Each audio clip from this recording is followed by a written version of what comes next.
এত সুন্দর এক সভার সভাপতি, এখানে উপস্থিত এই অঞ্চলের জনপ্রতিনিধিরা, ব্যাংক ম্যানেজার, আজকে যারা একটা কোম্পানি স্টার্ট করতে যাচ্ছে তিনজন, ওনাদেরকে আমি আন্তরিকভাবে ধন্যবাদ জানাই। সংবর্ধনা তো আমাদের দেওয়া উচিত, আমরা যারা আছি আমরা ওনাদেরকে উৎসাহিত করা উচিত। কমসে কম 1000 জন লোককে এমপ্লয়মেন্ট দিয়েছেন বেঙ্গালুরে, আর এখানে একটা ইউনিট করেছে। আমি রাজনীতির সঙ্গে জড়িত থাকার পরেও এমপ্লয়মেন্ট জেনারেশন নিয়ে আমি নিজেও আলাদাভাবে কিছু পাবি। আর বেঙ্গালুরে যখন যাই, যাওয়ার পরে যখন শহ ছেলেরা আসে, আমার সমষ্টির অনেক ছেলে আছে, আসামের আছে, বিভিন্ন ডিস্ট্রিক্টের ছেলেরা আসে, কথা বলে, অনেক এনজিও আছে, ওরা আছে ওইখানে। ওদের রিকোয়েস্ট আমি একটা অ্যাম্বুলেন্স ওদেরকে বেঙ্গালুরে রেঞ্জ করে দিয়েছি বিদায় হওয়ার পরে।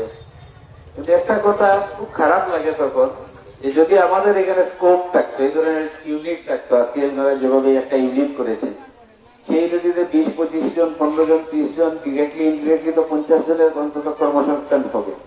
বেঙ্গালুরেও এই ধরনের ইউনিটি আমাদের এখানে ছেলেরা গিয়ে কাজ করেন, হয়তো কোনোটা বড়, কোনোটা ছোট, কোনোটা শপিং মল, কোনোটা হোটেল, বা মোটামুটি কোনোটা কোনো ইউনিটেই কাজ করেন, গভর্নমেন্ট জব তো করেন না। তো আমাদের এই অঞ্চলে যদি স্মল স্কেল ইন্ডাস্ট্রি হোক, আদার্স যদি আমাদের ভালো হোটেল, রিসোর্ট, এগুলো যদি হতো, মোটামুটি এমপ্লয়মেন্টের যদি সুবিধা থাকতো, তাহলে তো আমাদের এই ছেলেগুলা 20,000, 25,000, 15,000, 18,000, 30,000 টাকা স্যালারির জন্য বেঙ্গলোর ঘর ছেড়ে যাওয়ার কথা ছিল। আমরা দিতে পারি, আমাদের ব্যর্থতা। তার জন্য বেঙ্গলোর তো আর ভারতবর্ষের বাইরের কোনো জায়গা না, আমাদের মতোই একটা। আমরা যেভাবে এখানে একটা স্টেট, ভারতবর্ষের আসাম, ঢাকা, বেঙ্গলোরও ঠিক ছিল। আমাদের ব্যর্থতা, আমাদের বিগত দিনের 100% ব্যর্থতার জন্য আজকে আমাদের ছেলেরা বেঙ্গলোর, কেরল, দেশে বিদেশে যেখানে যাই সেখানে কোনো না কোনো কাজে ব্যস্ত পায়। তো ওনারা যে স্টেপ নিয়েছেন, একটা স্মল ইউনিট করেছেন, তার জন্য আমি ওদেরকে স্যালুট জানাচ্ছি। কমসে কম একটা ইনিশিয়েটিভ নিয়েছেন। এইভাবেই ইকোনমিক গ্রো হয়, এইভাবেই কর্মসংস্থান হয়, এইভাবে দেশ এগিয়ে যায়, সমাজ এগিয়ে যায়, একটা ডিস্ট্রিক্ট এগিয়ে যায়, অঞ্চল এগিয়ে যায়। আমি বিধায়ক নির্বাচিত হওয়ার পরে সবচেয়ে বেশি স্পেস দিয়েছি ইনফ্রাস্ট্রাকচার ডেভেলপমেন্টের জন্য, রোড কানেক্টিভিটি। যদি কানেক্টিভিটি ভালো থাকে, পাওয়ার যদি ঠিকঠাক থাকে, তাহলে ইন্ডাস্ট্রি হয়, ছোট ইন্ডাস্ট্রি হয়, বড় ইন্ডাস্ট্রি হয়। আর আমি গর্বের সঙ্গে বলতে পারি, আমাদের নিয়াগ্রাম পাকপুর হয়ে আপনাদের সামনে দিয়ে 4 লেন একটা ব্রিজ হচ্ছে, 4 লেন রাস্তা হচ্ছে, সেটা এখানে হওয়ার কোনো কথা ছিল না। 37 কিলোমিটার একটা রাস্তা আমরা টোটাল সোনার মধ্যেই যাবে, এর মধ্যে একটা 4 লেন ব্রিজ হবে। ইন্টিগ্রেটেড ডিসি অফিস শিলচর বাইপাসে হচ্ছে, সার্কিট হাউস শিলচর বাইপাসে হচ্ছে। আপনাদের এখানে শিলঘাটের একটা ব্রিজ আমরা লড়াই করে করিয়েছি, কাজ চলছে। এইগুলাতে শিলঘাটের সোনাইশ্বর টাউনের সঙ্গে আপনাদের কানেক্টিভিটি বাড়বে, মানুষ সোনাইয়ের মানুষ এদিকে আসবে। এইখান থেকে রংপুর থেকে গিয়ে অন্য কোনো ইন্ডাস্ট্রি থেকে জল সোনাইয়ের বাজারে জল যাবে না, জল এখান থেকে যাবে, কারণ এই শিলঘাট ব্রিজ দিয়ে কস্টিং কমে চলে যাবে। এইভাবেই মার্কেট গ্রো হয়, এইভাবেই মার্কেট ডিসেন্ট্রালাইজ হয়।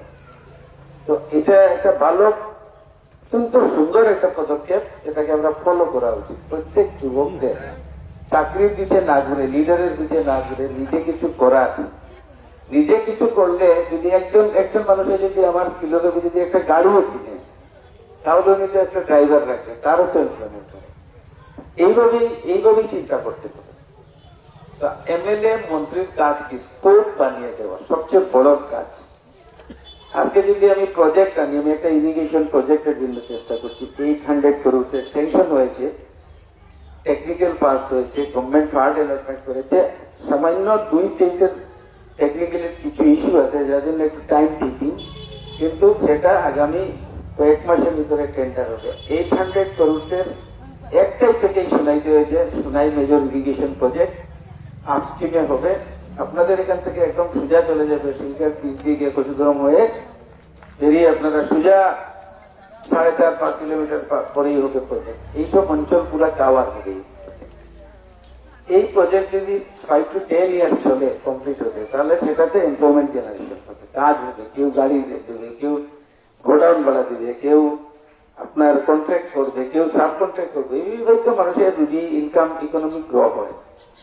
আমাদের যেটা দায়িত্ব, আজকে ভারতমালার রাস্তা হচ্ছে শোনাইছে, অনেক বেশি ব্রিজ হচ্ছে, এই ব্রিজে যারা কন্ট্রাক্টর কাজ করছে, কোনো কিছু না হলে এখানে যারা লেবাররা কাজ করে, যারাও তো এই অঞ্চলের দোকান থেকে খাবার মশারি খান, সেটাও তো ইনকাম না। প্রত্যেকটা জিনিসের পজিটিভ একটা ইম্প্যাক্ট থাকে যদি কিছুর হয়, আর কিছু না হলে তো শুধু সমালোচনাই হয় আর কিছু না। তো আমি আপনাদের এই এখানে এসে আমি অন্য কোথাও প্রাসঙ্গিক কোথাও বলছি, কিন্তু এটা রিলেটেড।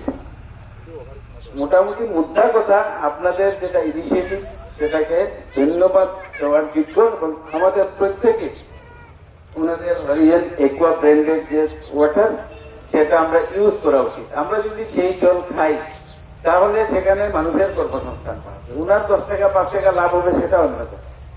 ওনার যদি ব্যবসা খুব ভালো চলে, আরো একজন আরো একটা ব্যবসা করবে, ব্যবসাটা আমাদের মধ্যেই করতে হবে। আমরা একটা প্যাটেন্ট রাইট দিয়ে দিয়েছি যে আমরা পারবো না, অন্য কেউ করবে, বাবুরা করবে, আর আমরা দেখবো, আমরা ওইখানে একে কাজ করব। এই মানসিকতা চেঞ্জ করতে হবে। আমাদের যদি ভুল ত্রুটি থাকে, নিজের লোক হিসেবে, আমাদের লোকাল গ্রামের ছেলে হিসেবে ওদেরকে উৎসাহিত করতে হবে।